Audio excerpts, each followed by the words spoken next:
In English, the first conditional is used when we want to talk about real and possible situations in the future. It's the kind of sentence we use when we believe something is likely to happen, as long as a certain condition is met. It's perfect for making plans, giving advice, or warning someone about what could happen. So, how is it used? Hi guys, this is Lyna English Studio. Welcome back.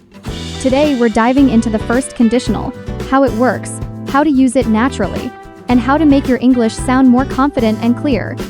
Let's get started. We use the first conditional when the situation is realistic and likely to happen.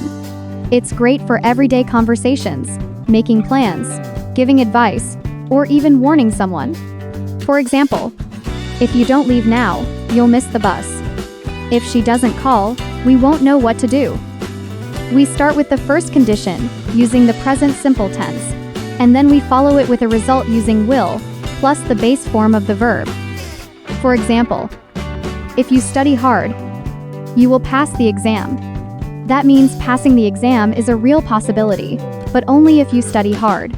You can also flip the sentence around. You will pass the exam if you study hard. Both ways are totally correct. Want to sound more natural?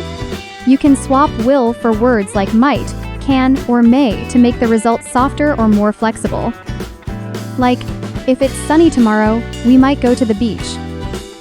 That's all for today. If you find this helpful, don't forget to hit the like and subscribe button. Tell me in the comments if you'd like to discover another topic. Thanks for watching Lyna English Studio. Keep practicing, and I'll see you in the next video.